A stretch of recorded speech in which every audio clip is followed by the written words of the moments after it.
on Olaf in terms of the early levels of the lane phase, and his Garen's no joke either. They actually just snap locked the Renekton. All right. I mean, this is the thing. This is the beauty of having a player like Adam on your team that has these pocket picks. It doesn't mean he can't play meta picks. I mean, Renekton, like when you think of the champions Adam plays, Renekton fits that style just beautifully. It's the best pick of the meta. Like, it still makes sense for him to play that meta pick and take it away from Sparda. Oh, wait, want to hear my T? My T is I think Adam just locks in the Renekton because he's so confident in the top lane matchup, and he doesn't want to show any more of his 1v1 deck. You know, it's like I don't want to show them that I'll just flash on you at Darius level. I don't want to show you what I do with my set. I don't want to show you any of that. I can just take the Renekton and crush in that 1v1. But already, I think this is a good start for Team Wales, especially with Ksante coming in for topside as a very powerful pick. And again, if we can just neutralize top lane, BeanJ's allowed to play through Artemis on the bot side of the map. That is a completely different story for Team Wales in Game 2. I've got to say, for me, it's quite disappointing that Sparda isn't like a Pantheon one trick. I feel like that is like Sparda, so real of you. You want like a bit more. Anyway, we do get a Taliyah coming on through, which I've not seen that much Taliyah. I think it's been banned every game today so far. We are going to see that coming through for Nuke. I assume for Nuke. Depends on, we can't have a the flex here, honestly. Yeah. The BDS are keeping options open, but I'm kind of with you on that one in terms of the actual assignments. Meanwhile, Nautilus, very common pairing with the Kaisa on the bot side. Really easy to just sort of set up the passive procs on the Kaisa. Good damage there too if you're looking for all-ins. Nautilus base damage is very, very high for those 2v2 lanes. But we'll see, because I mean, already I think that Team Wales are reading that it is going to be Rell into the jungle for Sheo, because otherwise maybe you keep options open and can play things like the Braum, but Braum plus Kaisa probably not your favorite 2 versus 2 on the bot side. So it all makes sense. They're just taking things that are not really too contested at the moment.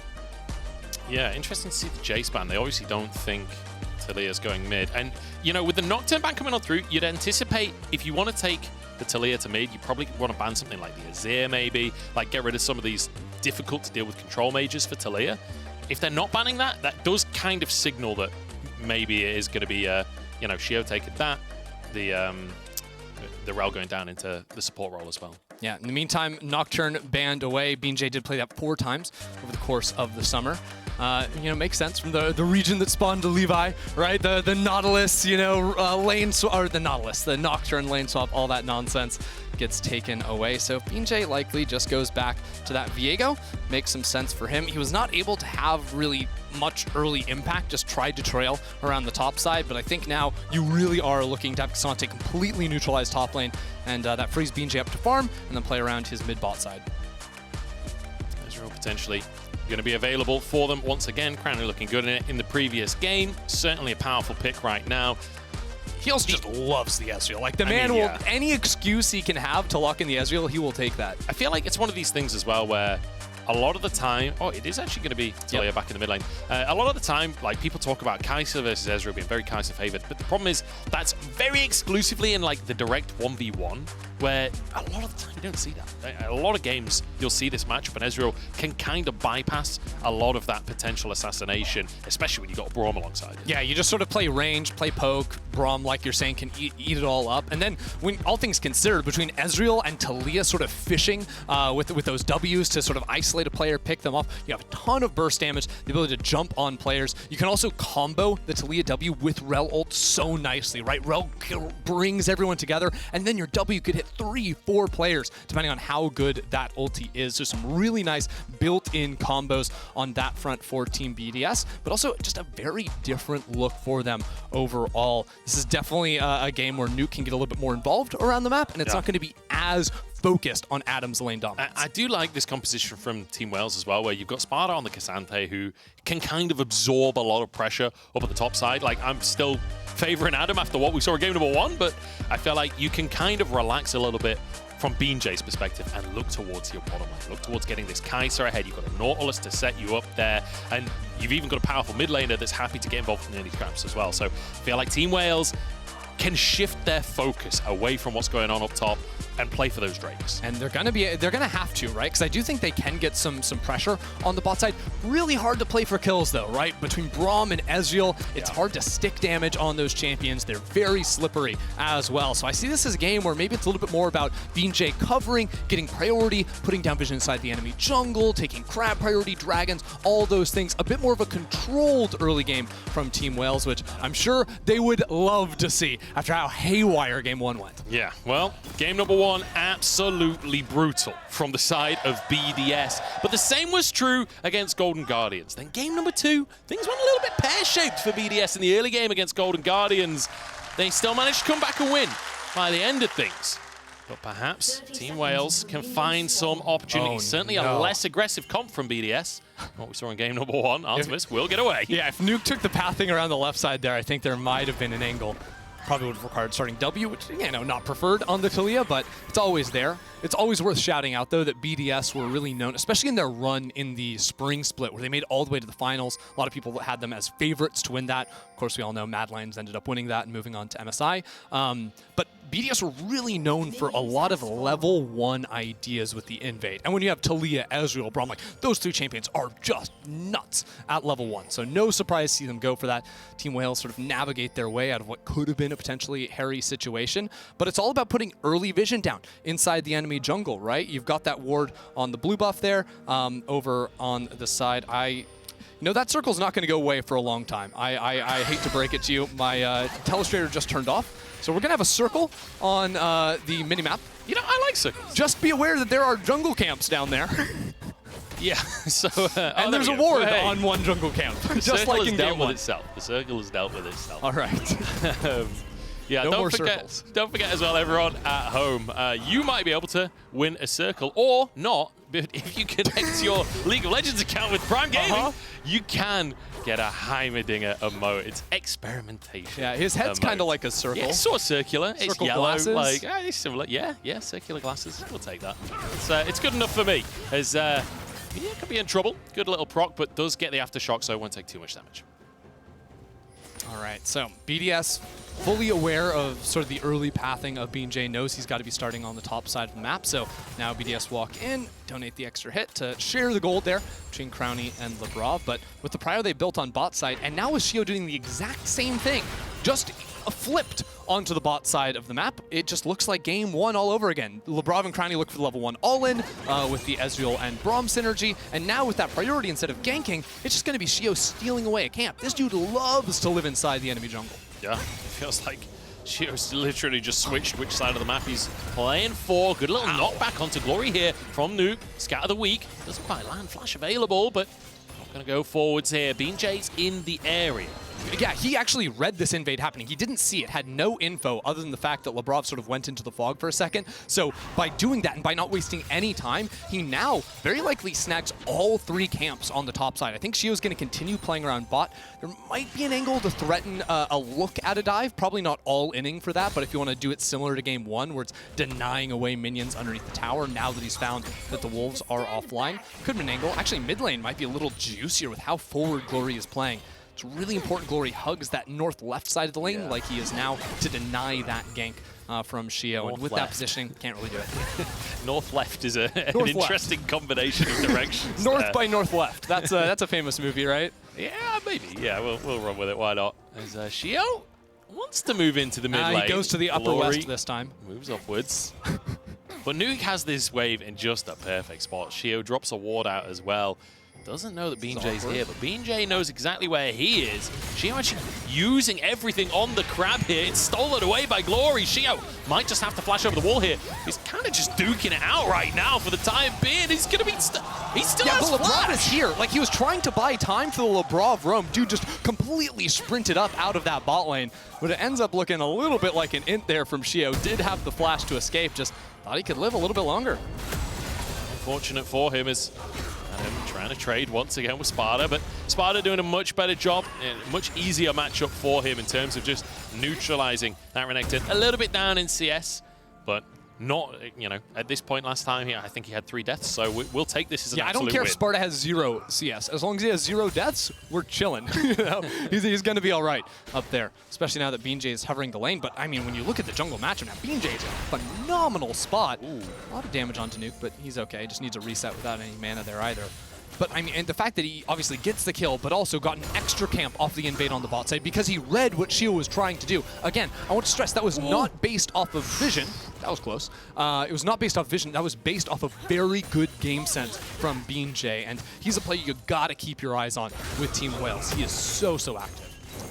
Here's Adam going for a plate there rather than a dive. Sheo. Show you the replay of just standing still and taking a lot of damage. It was nice to see Gloryy peel away this Scuttle Crab. Actually called for when he was tossing it in, I think, so BeanJ could get the smite, but yeah, I don't know. He was just sitting there with the flash. Yeah. Thought Labrov could get in time. I mean, like, he was very tanky to start with. I think the thought process was, oh, these guys don't do any damage, but that was actually just Aftershock. Once Aftershock was gone, he just ran out. I also think he thought he had 2 kills there. If he could stall so that Labrov could flash jump to him with the W, bot lane. Speaking of Labrov, getting his passive stacked on up on both players here. Good damage coming out from him and Crownie in the bot 2v2. Doing a good job building a bit of a CS lead for themselves as we continue to just spar in every lane. And it has been enjoyable watching these laning phases, but with Drake up now, you can anticipate... Oh, no. Unlucky. Unlucky. Hits the minion there for Bia. But yeah, Drake started up now by Sheo. Could be a catalyst for a fight. Yeah, Nuke's just sort of been tanking damage in the mid lane to get the prio here. And has fallen a little bit behind. Gloryy did very well on the CS front in game number 1, too. But this is exactly the same. 6.5 minutes in, Sheo just starts up the Drake. BJ's looking for damage. This could break out into a fight, but the Dragon's almost already gone. Yeah. In trouble. In fact, it's Labrov that's in trouble. Taking down Drake. Gets picked up by Sheo. Still has flash. Luckily, saved his flash in the previous Dude, the man is it's like Paul Atreides in Dune. Timothy Chalamet. He could just see the future. He knew he could use that to save himself. All part of the plan. Yeah, all part of the plan. He gets away, gets the Drake for his team. But hey, so far so good for Team Wales. Over 1,000 gold up right now. 2 kills on the board. They're feeling pretty good with how this early game is going. Artemis with that assist as well, but BeanJ, a solid early game. He's got a sizable lead over Sheo this time around, and it feels like this is a team that when they can control the early game a little bit more, when they can go into the mid game a little bit more even, you feel much more comfortable. Yeah, this is what game 1 should have looked like, right? Like, BeanJ generates a big lead for himself, farming, looking for gank timings, while Sheo falls further and further behind in golden experience because he's looking to cover lanes, looking for ganks, taking dragons. Like, Sheo has stacked all of his early, like, personal assets in golden EXP, and right here, I just think BDS get a little too Drake, they get the Drake fever a little bit. You know, we got to take this dragon, burst it down. Sheo is already so low that they can't really look for fights. They just sacrifice Labrov so they can secure it. Which at the end of the day is all right. You know, 1 kill for a Drake when BDS won a stack, like, they don't care about Labrov's life. It literally doesn't matter at the end of the day. But Team Wales are in a much better position, and I still want to highlight Gloryy and that CS advantage, because we're going to get to a point where that Syndra can do so much burst if Nuke or Crownie get caught out. Yeah. I think especially the fact that Bia got the kill onto Labrov as well, like, it makes it even more chill that the kill went across. But even still, Team Wales with a bit of a gold advantage. And we're looking towards those team fights. We're looking towards Artemis having an opportunity to pop off a bit. This is a player that is a little bit hyped up coming into the tournament. He, you know, joining this roster, feeling like sort of a focus point for this roster. I want to see a little bit of that. I've been told about that. Game number 1, there was not even remotely a chance of him showing any of that off. We might get a glimpse of it. First of all, Artemis not doing the lethality build, going for the DPS attack speed option right now. Oh my god, Sparda! Okay, damage. Here to play, doing Ksante things, but now both bot lanes full rotate to the top side. We want a bloodbath for the Herald, blood for the Blood God, and both top laners are so low.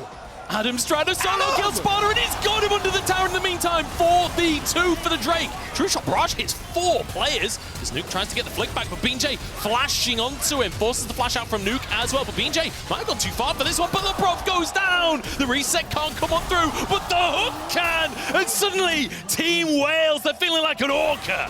Team Wales just completely ignore Adam. Doesn't matter, he gets the solo kill on the top side. They run the exact opposite direction. Exactly how they needed to team fight. Gloryy pumping out so much damage next to Artemis, though both players virtually untouched in the fight. That's what we needed to see. Team Wales are here to play. It all starts with Adam jumping over the wall. Sparda didn't have a ward in the brush and just gets absolutely decimated. Meanwhile, this Arcane Barrage, or the True Shot Barrage rather, this is like Crownie's Comet, except it's the one that took out the dinosaurs, man. Look at the damage that comes through from this. Like, that is insane. The fact is, Adam was not close enough to the fight for it to matter. BeanJ realized that, transforming into the Sejuani to lock up Labrov, continue looking forward. He does fall at the end, but BA sees the moment to follow up. Artemis dives in, that killer instinct on top of it. Absolutely fantastic stuff. BDS, off the back of tempo, do still manage to get that Herald for themselves. You know, Team Wales did have to go some resets there. But all things considered, a much, much better showing here to start off game number 2, and BeanJ wants to keep this ball rolling. Most importantly, Gloryy picked up 2 of those kills. He's now just snowballed ahead of Nuke. Like, he is dramatically ahead in that mid lane at this point. And Artemis as well, getting a bit of gold influx too. This is really nice. So both teams have flipped sides of the map, setting up a dive on the top side while plates galore ready on bottom. Now, they can kill this turret. They're going to require like probably 10 autos or something on top of this Herald to bring it down. But now that Labrov is here, there are options. I just don't think they have the damage to kill Sparda while the turret is still up. So he can squeak on out of that one. Meanwhile, Gloryy in a lot of trouble. Great ult. He's knocked back. The flash does dodge away from the flick back. It's a fantastic goal. Adam dives forward, finds the stun. Nuke doesn't have cooldowns as the thread and volley flies in. And Dominus dominates again. Adam, over and over. When he's on the roams, he always finds the ability to impact the map. That was absolutely gorgeous. I mean, comboed with the Weaver's Wall from Nuke that brought Gloryy into that direction as well. Really nice stuff. And I feel like that's 2 kills in a row now. Sparda and then Gloryy, both of them just not ready for what Adam's bringing to the table. Not ready for the sheer aggression that this player, this patented aggression from Adam. Yeah, and it all happens, well, I think Team Wales trying to do a little bit too much. They're catching wave top lane, wave bot lane. BeanJ had started up the Dragon as well, so there wasn't really any coverage on Gloryy, who thought he was all right. The Weaver's Wall ruins everything, and Sheo with the steal in, out, easy as that. That was stylish, actually. Crownie with the WQ to burst it down with him. Sheo steals the Drake, gets on out of there. It is a Cloud Soul. Not ideal for BDS, but hey, 2 Drakes back to back. You're happy with that one? BDS didn't even end up losing that many turret plates off of it either, so that's 2 gone in the top side. Probably more now that Sparda has no one to stop him here. On that next wave, as he goes for a little proxy to guarantee that he can get just 1 more. But even bot lane, Artemis only got the 2 solo ones, so that's not going to be too disruptive in terms of the overall gold, especially with BDS now up to 2 Drakes again. This is a team that, at least, I think, got like 17 Dragons in a row back in the spring split. It was part of their crazy run into playoffs. They always put such a focus on those objectives. It was bonkers, wasn't it? But I just want to quickly point out as well, we've got 2 Triforces coming on through across the board, and I have to say, it saddens me a little bit that this is the first Worlds where we don't have Freak on the cast. It's the first Worlds in a long time where Triforce is like absolutely meta on a lot of champions. Like, we have so tons of damage, so many tons of damage. And Freak's not here to talk about it. It's depressing. But Adam has to use the Dominus here. Artemis trying to make the play happen. No flash available for Adam, and Artemis kites it out beautifully. He slays the Kraken. Okay, Artemis. I don't think Adam thought that was even possible, but Artemis just full-on ran into him and deleted the Renekton. All right, the Kraken Slayer finish off. That's insane damage, and that's the guy we wanted to see show up. He didn't have a chance to play the game back in number 1, but now he's just solo killing the enemy top laner? Okay, Team Wales are absolutely in this thing. They certainly are. Artemis, we heard a lot about him. Showing up now with a beautiful, I mean, a solo kill. How often do you see an AD carry get solo kills at 13 minutes in the game? Often, that's for sure. Fantastic stuff from him. And now, already 1.5 items. He'll be getting close towards that 2nd item as well. And Kaisa's one of those champions that when you get the ball rolling like this, it can be monstrous. It is a full-on 1v9 champion. It's a hyper carry in the right hands. Absolutely. I mean, the ability to choose to dive into the enemy backline when you see an angle that your teammates have opened up for you, or just hit frontline, make use of the passive. Just a really good spot to be in. Well, MasterCard lane economy snapshot showing that Adam has once again found himself that pretty huge advantage. However, consistently across the rest of the board, it is Team Wales that are ahead. Like, there is every single egg is currently in Adam's basket in terms of those lane leads. Crownie, though, does have that kill for himself, is building up gold himself, just not quite at the same pace that Artemis is. I like what Team Wales have done. Actually, some of the wards they have. Oh my, Labrov! The flash forwards on the Braum, and instant teleports coming on through. Labrov needs to get over to his teammates, but Sparda can't really threaten him too much. Crownie has been found and forced to flash. BeanJ once more gets underneath the turret. Yeah, important flash there. If he gets tagged by the Kaisa W, Artemis is flying in, no hesitation. So he survives there. Good chip damage down onto the turret, but that's what I was saying. Team Wales, they had good vision inside of the enemy jungle. It's now disappeared, but playing very nicely around while all the chaos is going down bot side. Crownie's probably looking at bot lane to set up a true shot barrage. It's exactly when BeanJ's jumping on him, forcing all the summoners out. So the bot lane from BDS, no summoners remaining. And there's a dragon fight in a minute and a half. The only flash that's gone from Team Wales is BeanJ's. This is the golden opportunity to set up for a fight. As a matter of fact, Nuke doesn't even have the first item finished. Sure, that's going to be done in time for the Drake, you would imagine, but he's going to have to find an opening to get a reset. If he doesn't have the gold off of this wave, things will get really challenging for him to find it. Well, it's going to be a tough situation if he can't. I honestly think BDS with 2 Drake, they might just give this dragon. I don't think items-wise they're in a good position to fight, and they could trade it for the Rift Herald that's going to be spawning in 15 seconds unless Team Wales decide to fight them here, and then things might get out of control for BDS. It's one of those things where I feel like it's kind of a risky fight if you go for it, just with how strong Artemis is right now and the fact that you don't have that mythic in your mid lane. Yeah, and neither top laner has teleport either, so I don't think BDS can start this up. Sparda, check out your minimap, had Prio in bot side, so he moves up into mid lane first. This is a very different game. Team Wales with full control over the map. They're going to be able to maybe take both objectives because of the desync on the spawns.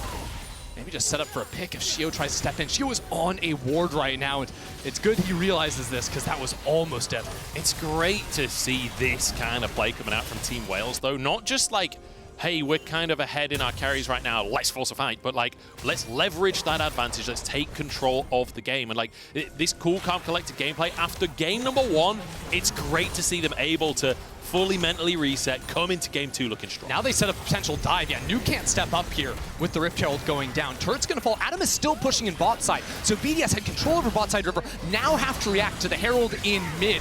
Poke attempt to shield gets chunked. Sheo dashes out, does get himself out alive, but hey, second charge acquired. Adam in the meantime is trying to get some gold for himself, trying to find that advantage. It's a TP. Is channeled by Gloryy. Adam is just sticking around. He really wants this tower. Okay, slice and dice out. But hey, squeezing every bit of value out of his position as he can. But look at this. Team Wales have given up control over the bot river. Now BDS are the ones walking in. They've got the wall going down. Gloryy can't get out. Oh, Gloryy knocked back once again. These walls have been fabulous from Nuke. And he takes him down. That's Gloryy out of the picture. I think that was a shutdown, if I'm not mistaken, as well. Drake up. Crownie already starting that one off. And BDS, we've just been saying how Team Wales are in a great spot. And suddenly, BDS, they find themselves the Drake. That is a huge blunder from Team Wales. I mean, first of all, Gloryy has flash there. Unless it was 1 second off. Like, he could have gotten away from the Weaver's Wall. But on top of that, deciding to play for the Herald in mid and steal enemy wolves instead of setting up in the bot river gives BDS the 3rd Drake of the game. It allows Adam to get that mega push, and then BDS set up the pick inside the jungle because they just walked in and cleared everything away.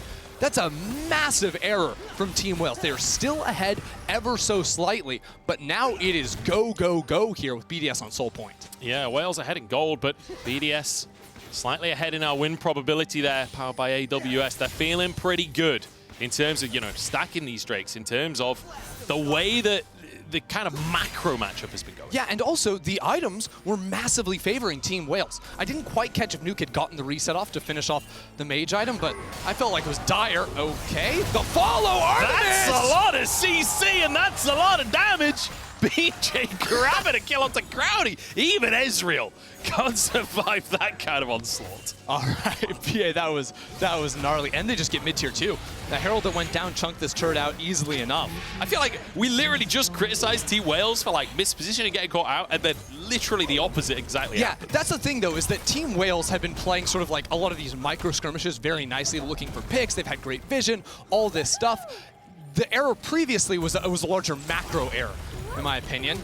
Here we have it though, nice little bump. I mean, that is just gorgeous from Nuke. Absolutely fantastic wall to set up the play. That's twice now that he's got the knockback with the wall as well. But then Crownie trying to go for a recall. He was just spotted on that ward, and there we go.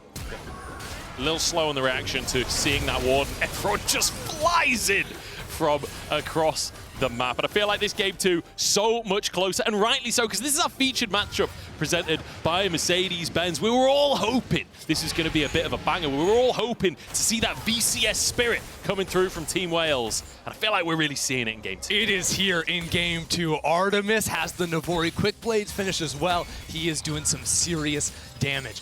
Team Wales continue to play this pick style, fly at you, burst and get out. It's going to go very, very nicely for them. Right now, though, BDS, look at the investment in terms of control wards on this bot side, or bot side. We're on the top side of the map, aren't we? Yeah, that's where Baron spawns. Okay, on the top side of the map. Unless you're playing Wild Rift, it's split sometimes. Nice Weaver's Wall just to push them back off the tower, so Artemis can't step up and hit the minions there. So that means free tower in the mid lane. Really good use of the ultimate just to guarantee that one. Although Wales could look for a fight. Might try and find a way in. Honestly, though, Nuke, his Weaver's Walls have been fantastic this game. Like, I feel like Taliyah is one of these champions you often see in pro play, and the Weaver's Walls are often the thing that decides whether or not you're a good Taliyah or a great Taliyah. And I feel like, so far, Nuke having a fantastic job on those walls in the fight. Sparda almost getting stunned up there. Will walk away with his life. Ezreal's just got a straight-up A-Ram. I love it. I feel right at home. That's my preferred method of League of Legends. Just all random, all mid, have a good time. Team Wales, though, the Shy's preferred method of League of Legends. That's how he practices famously. Look, and me and the Shy, we go way back. Kate or who? No. me and Shy, I'm the #1 fan. We both play around. Smoke the whole pack, as they say. BeanJ. That's what they say these days. Oh my. Sheo's in an interesting position. No one's really here to follow up off of him, but nobody spotted him either. Yeah. I wonder, there's a world where they could start 3-hitting on Baron on Vision, and she was just in the jungle. Let's hold that thought, because Adam has been caught out. He stepped way too far up, or as the Artemis almost going down there, but still finds the kill. That's twice now that Artemis gets a pick onto Adam in the side lane. BeanJ stepping in. He's not been spotted just yet. Still hiding away in the brush. BeanJ now spotted. Labrov is here. The CC is there, but so is BeanJ. Manages to get over the wall with the ultimate. Yeah, I think BDS got lost in the sauce there a little bit. Mainly Adam just overextending on the bot side of the map was probably 10-15 seconds ahead of the play, because realistically, with that flank spot from Sheo, you just want to start Baron, pull the players into that choke that BA is standing in, and then all of a sudden Sheo's hitting 4 people with the ultimate. Like I talked about in draft, the Rell ult plus the Taliyah double is an insane combination. But because Adam gets overextended, caught earlier, they can't start the Baron, and also going on to BeanJ, he's just too slippery. We saw what True Shot Barrage can do to 4 people earlier on with no items. Yeah. Now we've got 2 items on Crownie. If you can get them stacked up like that, it's perfect. That's nice. I'll raise you, though. 3 items Runon's Hurricane on Artemis, and this isn't any of that nonsensical double lethality Kaisa in the bot side. No, this is a tank killer build right here. The front line, you have 3 melees, they're going to be on top of each other. Runon's bolts hitting everybody. BDS, they kind of need to get a bit creative on how they're going to approach these fights now. As Soul has just spawned onto the map. Labrov could be caught, does get stunned, but will walk away with his life. Still leaning towards that Baron for BDS. But at this point, they could, I mean, Team Wales maybe could just send someone to solo the Drake while Baron is contested. It's a tough spot, though, because Team Wales are sacking side lanes because they need prio and mid to contest the objectives. BDS are under not the same pressure, right? They're the ones on Soul Point. They can give this Drake and trade it for a top lane turret, for pressure on the inhib to start hitting onto the Baron. If they start hitting Baron now, similar to the last fight, where Sheo had the flank, Adam can run down through that topside jungle and have a really good pinch. I think that's what BDS are going to look for. Baron kicked off here, and it could be dangerous for Team Wales. They've got to come contest. No They've blue got trinkets. to get vision. There we go. Blue Trinket just used the last one, so they know it started at very least. BeanJ wants to move in. Labrov on the front line as Nuke. He's waiting to get that perfect Weaver's Wall. He wants to split the team up, and he'll be able to do so. 3v5 for the pick right here, but BeanJ trying to get involved. Sparda separates himself from the team as the pullback onto Sheo. Looking good for Wales so far, but a trade 1-for-1. And now the knockdown comes through. BeanJ obliterates, and Artemis is here to clean things up. A triple already as Nuke left alone and will be taken down. The Void Seeker won't find its target, but BeanJ will. The VCS is here to play. BeanJ shows up in a big way. That man just tears them apart. Look at this, the Weaver's Wall barely misses Gloryy. That would have ended the fight right there if they could jump on. We're between the scatter, the weak, and then eyes on BeanJ here. They burst the front line. BeanJ transforms into the Rell, and then look at that. The triple stun off the Q, the knock-up jumping on in there, and then just picking up player after player.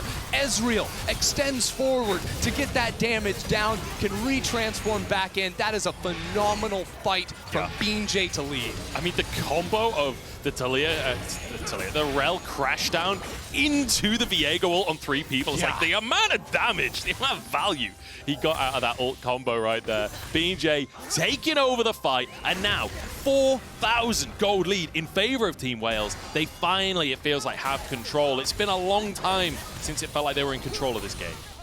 Already 2,000 up with Red Bull Baron power play. Team Wales full control over the map. They also stalled out the soul from happening from BDS. With the pressure of the Baron, surely they can stop it a second time as well. That just hunts down a control ward. That's all he can fight at the moment. He has been thoroughly tamed in this game. He certainly has. Feels like Team Wales have figured out how to play around him a little bit. Then it was needed. It was absolutely needed, but great flexibility for this team, right? To be able to come into game number 2, completely change the way that they're approaching this game and succeed. Sheo is taking an absolute beating from this poke. It is brutal. And now, like, the amount of damage Artemis does, as long as his front line keeps players in front of him that he can free hit, there is no chance BDS can lose a team fight. Here we go. He comes in, Nuke's arriving as well. Adam will be on the scene, and he dives straight onto Artemis. Oh, Zhonya's comes out on 1 HP. Can Artemis survive this one? He flashes into the rest of the team. Sparda sacrificing himself to get his team out of dodge. Artemis, I have no idea how he lived that. That is ridiculous. The stopwatch saves his life, flashes on out of there. That's a 700 gold shutdown on top of the kill gold you would have gotten there. And if that had gone into the hands of Crownie or Nuke, BDS might have been able to fight back, but Sparda does exactly what you say, sacrifices himself. And now they're back in the thick of things. Gloryy TP's in. Could be in trouble for now as Sheo trying to escape as well. Drake not up for another minute and a half, so BDS will be able to get away. I think Gloryy wanting to find more out of that TP. They still want it. They have full vision of the jungle. BeanJ's on a warpath right now. It is, but he's also kind of lonely on that warpath. The rest of the team not really close enough to follow up, just takes a good chunk, has to back away. Still though, I mean, this Baron play didn't really amount to much of anything. They were up 1,800 off of the team fight. Now have lost 700 because Crownie's just been free farming on the top side. Team Wales went a little bit of hunting, and the great teleport Weaver's Wall play here from BDS just saves this Baron play. It neutralizes it entirely. Adam with great flash forward. The damage is barely not connecting. And then, oh yeah, Sparda, what a save, man. Gloryy as well. Scatter the weak onto Adam, that pushes him away. One more auto would have done the trick. Gloryy literally saving his AD I literally carry. couldn't see the Syndra orbs underneath all of the particles. I don't think BDS saw them either. I'm not even sure if it was a stun or if it literally just pushed Adam away, like far enough away that the auto attack couldn't come through. It doesn't really matter. What matters is he saved the day, he kept Artemis alive, and he kept Team Wales with their advantage. 2 big objectives coming up. 30 seconds on Drake. I don't think BDS can fight that. Look at the vision. Team Wales have full control. BDS are going to flip the map and play for topside pressure. Maybe they could even hit that inhibitor tower, get some pressure in there. They also are going to put down deep vision inside the enemy jungle with just 2 minutes ahead of the Baron buff. It's very important that they're in a good position to fight for that. Last time, kind of threw around there. Team Wales won a fantastic fight. BDS can't let it happen again. Now, this time around, BDS don't have the opportunity to leverage the Drake pressure, right? They're just going to go for some resets here. Accept the Team Wales, get a second Cloud Drake for themselves. And we kind of reset to 0 for a little bit here, where we've got a bit of a gold lead, but the Drake lead is kind of diminished at this point. We've got 2 minutes until Baron, and we're getting to the point where all of the carries are starting to get multiple items. All of the carries are starting to get to like that late game team fight stage. Right now it's a sprint for big items. Can you get them in 90 seconds? Can we even get Sparda here? He's going to be running, but that's a Weaver's Wall. Flash is available. I don't know if he'll be able to get over there. Does dodge. Oh, nice little flash. Gets creative, but he's dashed into 5 players, so a little unfortunate. It's not worth... Oh, he actually did use the flash. I was going to say it's not worth using the flash. You can respawn, have that for the Baron fight. But yeah, I was going to say big items. Gargoyle, Stoneplate, finish off. Can BeanJ get a Guardian Angel? That would be large. Cyril's Grudge just completed for Crownie, so that's going to be big. And Nuka's working towards his 3rd. At the same time, Artemis is so far ahead of the curve and has just been sitting on 3.5 items for a long time. So if he gets a reset off in the next few seconds, that could be yet another big purchase on top of the red buff that's up for grabs. Yeah, Crownie with that Tiamat as well, so his wave clear will be that much better too. And our eyes move towards this Baron area, right? 40 seconds until it comes up. Yeah, BDS currently in the area looking for vision. It's just a GA full from Artemis, so that's a thing you have to worry about. 2 stopwatches on Team Wales as well. So all of the active effects are in favor of Team Wales. That's where we have to check in on flashes. No flash on Adam, no flash on Sparda. Artemis's flash is going to be coming back right around the time that Baron spawns. So Team Wales not in too bad of a position here, as long as Artemis can get that flash back online. Luckily for BDS, Adam's flash is like synced up with Artemis because he literally flashed on Artemis in the last fight, causing Artemis to flash. So, good little flick back on BeanJ. He'll get out with his life though. Sheo, once again, trying to get cheeky with it, but spotted in Pixel Brush. They'll clear that ward, and BDS maintaining vision control. Team Wales fighting for this mid-prio. It feels tense here, Ender. It absolutely does. Team Wales just want to stall for about 30 more seconds so that Kaisa flash can get back online. Take mid-prio. Look at the wards. They have wards on the blue buff, on the wolves, on everything. They can see the approach from BDS, and that makes it so hard for Sheo to accomplish anything. If Sheo's going to find a big ult, it needs to come off of a flank or off of the Weaver's Wall setup. That's what Nuke is looking for. Check out his positioning in top lane. He's looking for an angle where he can pinch Team Wales in river, potentially. If he can find that angle, but so far Team Wales have been disciplined. They've been working together, but they've been staying as a group. There's no rush. And remember, BDS not managing to get a win so far in the tournament. Team Wales, this is not just about them staying in this best of 3. This is about getting VCS as a region on the board here at Worlds. I think Nuke has a purchase here. He just went for the reset. Let's check it out. No, just another Needlessly Large Rod. No Rabadons coming online just yet. I mean, as far as tier 1 items go, that's still pretty big. That's not bad. You're right. You're right. But it's no death cap, is it? It's no death cap. We would love to finish that big damage item off. But I will say a lot of the value Nuke's been bringing so far this game has been the Weaver's Wall. See the gold difference. Still, I mean, it's been in favor of Team Wales for basically half, if not more, of this game at this point. It's been so close, though, right? Team Wales just been holding on to that 2,000 or 3,000 goal lead for a long, long time, not letting it slip, but not turning it into much else either. BDS did a really good job of stopping the last Baron with a good team fight, but here we go. Team Wales want to fight. Artemis needs to be able to hit targets. If he can, I don't think BDS can stop him. Just get burned through this one. Oh, True Shot Barrage. Does it go for it? Oh, it couldn't have been closer. But the smite is there for BeanJ. The smite is good. And BDS, they just get the Baron taken off of them like candy from a baby. Highway robbery. Okay. Easy Baron, easy reset, all good. 1 minute on the Drake. I guess that's where BDS are going to draw the line, but can you actually do that against the Baron pressure in mid and in bot lane? It's not going to be so simple for them. Crownie stealing away the blue is a very nice pickup, and I actually think BDS just want a full wait for their next items, right? They need Hydra on Crownie, they want the Rabadons on Nuke, because their damage is kind of lacking. They have a ton of upfront burst damage, but when you compare a Taliyah and an Ezreal to just free-firing auto attacks from that Kaisa, it is just not going to be close.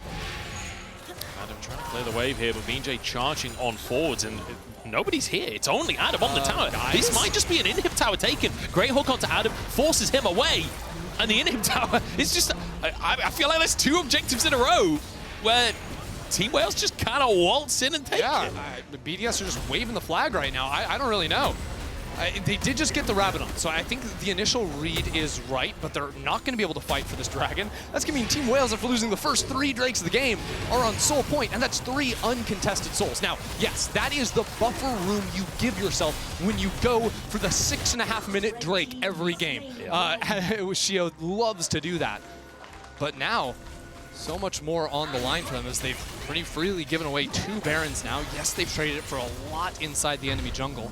Sort of checking out levels right now. It's pretty even across the board, just 2-level lead for BeanJ, who now has the Guardian Angel finished off as well.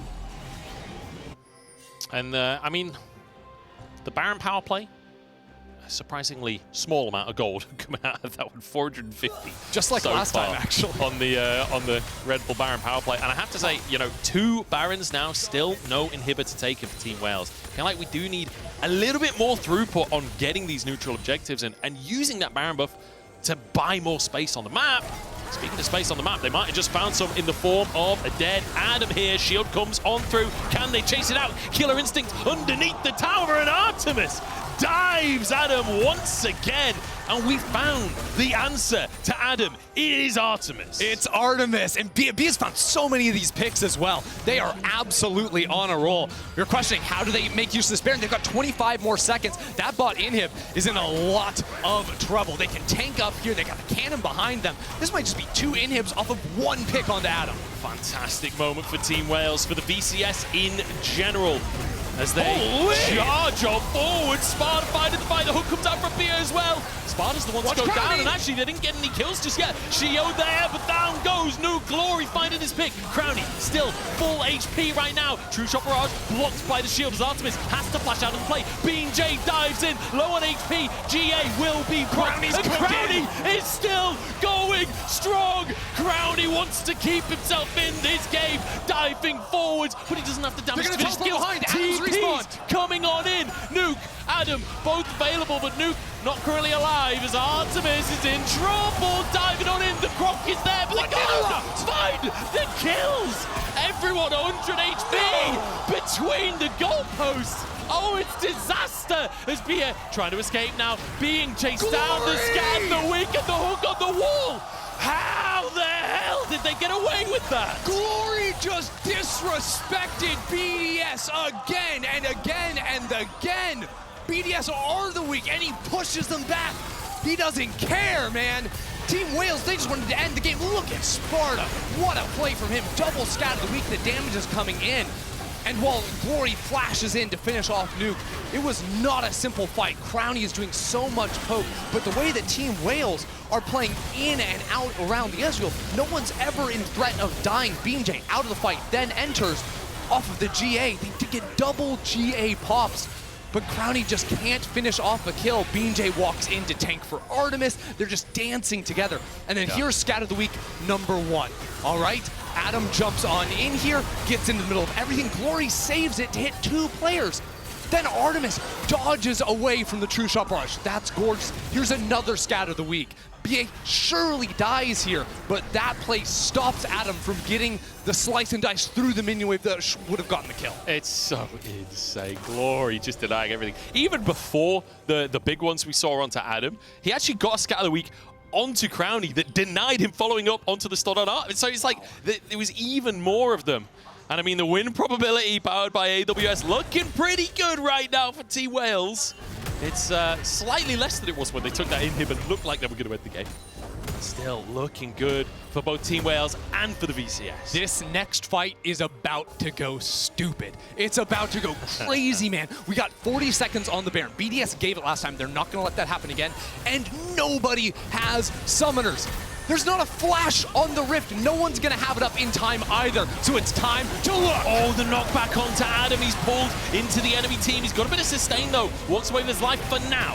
And Labrov not so lucky. Artemis charges in for a second. Crownie jumping forwards, but that might have been a mistake as he's shut down. Sheo is there. They know it's over. Artemis, we were told that this man can carry games, and my God, what a performance on Kaisa. Team Wales got tired of waiting around, and Nuke got tired of playing the game, man. Just full on sends it in. I guess he was trying to snipe the minion wave, but that is it. Team Wales bounce back. They play an honest game of League of Legends. None of that Darius nonsense in the top lane. And it's Artemis who destroys BDS. Team Wales coming in, looking huge, looking like the biggest mammal on the planet right here. 1-1 in the series now, and I think a lot of people at home will have counted Wales out of this series, right? Even before the series started, I think most people around the world were anticipating BDS being the favorite. Then game number 1 is an absolute stomp. And I think at that point, the hope for the VCS had just about died out. But Team Wales